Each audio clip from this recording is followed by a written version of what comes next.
नमस्कार मंडळी, तर मी वर्षा तुम्हा सर्वांचं स्वागत करते आज आपल्या या नवीन व्हिडिओमध्ये. आणि आज मी तुमच्यासोबत अगदी सरळ, साध्या आणि सोप्या पद्धतीमध्ये बटाट्याचे वेपर्स बनवायची रेसिपी तुमच्यासोबत शेअर करणार आहे. तर तुम्हाला जर रेसिपी आवडली तर व्हिडिओला लाईक आणि चॅनलला सबस्क्राईब करायला विसरू नका. तर चला, मी रात्रीच ना बटाटे छिलून वेपर्स स्लाइस करून मस्त पाण्यामध्ये ठेवून दिलेले होते. आणि रात्री भिजवताना त्यामध्ये तुरटी टाकली होती. रात्रीसुद्धा ते 3-4 पाण्याने धुतले होते आणि आतासुद्धा ते 3-4 पाण्याने धुतलेले आहेत. आपण ना जर का असे 3-4 वेळा पाण्यामध्ये ते धुतले तर त्यातला स्टार्च बऱ्यापैकी निघून जातो. आणि धुताना बटाट्याचे चिप्स असे वरचेवर उचलायचे, जेणेकरून स्टार्च बुडाला साचतो आणि तो वेपर्ससोबत वरती येत नाही. आणि आपण जर पाणी तसंच जर काढून टाकलं आणि वेपर्स तसेच बुडाला चिटकले तर त्यासोबत स्टार्चसुद्धा चिटकतो. या एका ट्रिकमुळे ना बटाटे अजिबातच लाल किंवा पिवळे पडत नाही. तर तुम्ही नक्की ट्राय करून बघा. आता मी 3-4 वेळा मस्त बटाट्याचे चिप्स धुवून काढलेत आणि मस्त उकडायला टाकलेत. आता उकडायला टाकताना एक्स्ट्राचं मीठ टाकायचं, म्हणजे जेणेकरून वाळल्यावर ते सुकते तर त्याला मिठाचं प्रमाण कमी येतं. आपण जेवढं नेहमी टाकतो त्या अंदाजाने डबलने मीठ टाकायचे. मी तरी तसंच करते. आणि शिजवताना वेपर्स अगदी मोकळे राहील असंच पाणी ठेवायचं जास्त, जेणेकरून वेपर्स तुटणार नाही. आता 5 ते 10 मिनटं ठेवले मी आणि हे बघा, वेपर्स एकदम 80% शिजलेले आहे. आता आपल्याला नेहमी वेपर्स 80% शिजून घ्यायचे. आता तुम्ही म्हणाल 80% कसं बघायचं? तर आता मी बघितलं की एक चिप्स काढून घेतला आणि त्याला चीर जाती का नाही दोन्ही हातांनी असा चिरून बघितला, तर त्याला चीर गेली म्हणजे तो 80% शिजलेला आहे. 70 ते 80% वेपर्स शिजून घ्यायचे आणि त्यानंतर काढून घ्यायचे. एक चाळणीमध्ये काढायचे, जेणेकरून त्यातलं पाणी खाली निथळेल आणि मग ते गजगज होणार नाही आपण सुकवायला टाकतो तेव्हा. आता दुसरं काही करूस तर त्यातलं पाणी निथळून जाते खाली, जेणेकरून आपल्याला सुकवताना खूप बरं पडते. तर असं नक्की ट्राय करून बघा तुम्ही. आणि आता ते काढले. आता आपल्याला मोकळे सुकवायचे असतात, ते शिजवायचे असतात. त्यामुळे ना मी 2 वेळा आदण ठेवलेलं आहे. फर्स्ट अर्धे टाकून घेतले आणि आता परत अर्धे टाकते आहे. मोकळे शिजले त्यामुळे ना तुकडे पडत नाही चिप्सचे आणि आपल्यालासुद्धा खूप जड जात नाही. आता करायला दोघी असलं तर काही नाही. आता मी एकटीच आहे म्हणून म्हटलं चला अर्धे केले तर बरं पडतं आणि सोपंसुद्धा पडतं. आता ही सगळ्यात सोपी रेसिपी आहे चिप्सची. चिप्सची रेसिपी सगळ्यात सोपी असली तरी पण ती करायला कोणाकोणाला अवघड जातेच. आणि त्यात एक स्पेशल इन्ग्रेडियंट आहे, म्हणजे आपण रात्री जेव्हा आपण पाण्यामध्ये चिप्स टाकून ठेवतो तेव्हा त्यामध्ये ना तुरटी टाकायची, जेणेकरून चिप्स एकदम पांढरे शुभ्र येतात. तर मी तर रात्रीच टाकलेली होती ती. मी पहिल्यांदा तुम्हाला सांगायला विसरली, त्याबद्दल सॉरी. आता मस्त दुसरं आदणसुद्धा चिप्सचं ठेवून दिलेलं आहे आणि घरातच मी चिप्स सुकवायला घेते आहे, कारण इथे पुण्यामध्ये बाहेर जास्त ऊन नसतं. आता चिप्स उन्हात पण सुकवले तर तसेच राहतात आणि घरातसुद्धा सुकवले तरी तसेच येतात. माझा तरी अनुभव आहे हा. आणि आता मी घरातच सुकवायला घेतले, कारण इथे पुण्यामध्ये जास्त बाहेर ऊन नसतं आणि जागा पण तेवढी नसते, म्हणून म्हटलं घरातच सुकवूया. फॅनच्या हवेखाली जर 1-2 दिवससुद्धा आपण सुकवले तर ते छान सुकून जातात आणि मस्त होतात.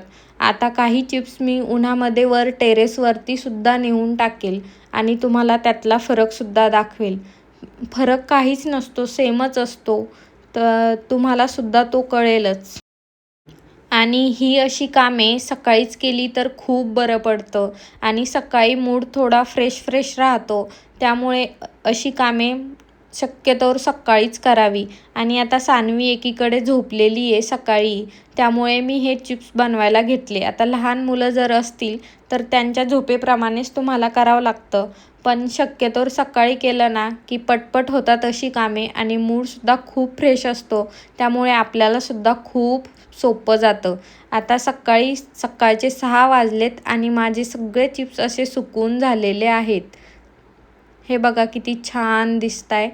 थोडेफार तुकडे पडलेले आहेत, पण खूप जास्त पण नाही. मोकळे शिजवायचे फक्त, जेणेकरून आपल्याला फायदा होतो. चला आता चिप्स तर बनून झालेत आणि हे सुद्धा ऑफिसला गेलेत, तर यांचं सुद्धा आवरून दिलं. पण आज डब्बाच नाही बनवून दिला त्यांना. म्हटलं आजच्या दिवस ऑफिसमध्ये खा. आणि माझी पण अंघोळ वगैरे अजून बाकी आहे. आता 8:30 वाजलेत आणि आमच्या मॅडम बघा उठवलं नाही तर अजून पण नाही उठलेल्या. तसं मला आज इच्छा होती की तिने उठूच नाही म्हणून, पण बरं झालं आज उठलीच नाही. ओ उठा उठा उठा उठा. झाली झोपा? झाली? उठा मग. उठती ना? डोळे लावती तू तर परत. उठली ना आता? स्कूल आहे आज. ए सानू, सानू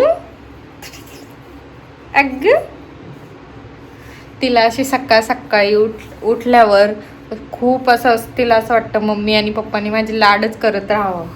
पण सकाळी उठल्यावर किती घाई असते रोज. आता तर तिची स्कूल चालू झाली तेव्हापासून जास्त आहे. 10:30ला स्कूलमध्ये सोडवावं लागतं, तर 10:15पर्यंत तरी मला सगळं आवरावं लागतं तिचं. आणि जसजशी स्कूलची वेळ होती ना तसं तिचं असं असतं की टाइमपास करत राहते जास्त, कुठल्याही गोष्टीला वेळ लावायचा मुद्दा. हो उठती ना आता? उठती नाही? चल उठ बाबा. चहा दूध बिस्किट खायचं. अजून आपला नाश्ता राहिला, तयारी करायची. चला आता मी तिचा काही उठायचा मूड दिसत नाहीये. डोळे लावून घेते रव. तर मी माझा आता आंघोळ वगैरे आवरून घेते. तोपर्यंत उठूनच जाईल ती. तशी उठलीच आहे पण तिला डोळे नाही उघडू वाटत आहे.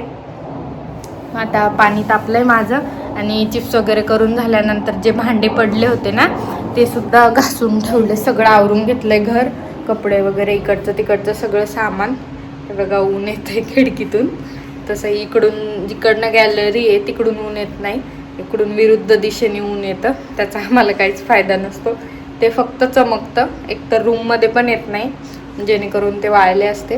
पण दुपारपर्यंत आता मी रूममध्येच ठेवते, त्यानंतर मग बाहेर गॅलरीत टाकेल. समोरून ऊन येतं तेव्हा. तर चला आता माझं आवरून घेते आंघोळ वगैरे. पाणी तापलंय. तर आता मी काही चिप्स उन्हामध्ये वाळू घातले होते, कारण मला तुम्हाला दाखवायचे सुद्धा होते की कसे झालेत आपले चिप्स. आणि जे घरात सुकवायला टाकले ते अजून सुकले नाही, पण उन्हातले लगेच सुकले, कारण ऊन खूप कडाक्याचं ऊन आहे सध्या तरी. त्यामुळे आता चिप्सला त्याचा फायदा झाला. आणि हे बघा किती छान झालेत आपले चिप्स. थोडेसेच घातले होते मी उन्हामध्ये वाळू. म्हटलं एकदा तुम्हाला दाखवावे कसे झाले तर त्यासाठी.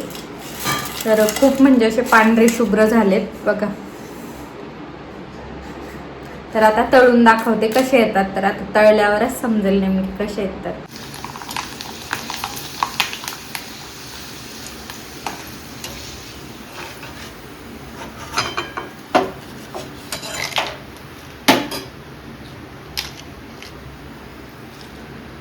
तर हे बघा चिप्स रेडी आहे तळून आणि खूप छान झालेत. एकदम पांढर शुभ्र सुद्धा झालेत आणि खूप सॉफ्ट सुद्धा झालेत. लगेच तुटतात हे बघा. तर मला तरी खूप आवडले. एकदम जिभेवर ठेवले की लगेच विरघळतात. असे कडक वगैरे झालेले नाही आहेत. तर खूप छान झालेले. तुम्ही सुद्धा अशी रेसिपी नक्की ट्राय करा. आणि जर तुम्हाला रेसिपी व्हिडिओ आवडला असेल तर नक्की चॅनलला लाईक, शेअर आणि सबस्क्राईब करायला विसरू नका. आणि भेटू अजून एका छानशा व्हिडिओमध्ये. तोपर्यंत बाय बाय.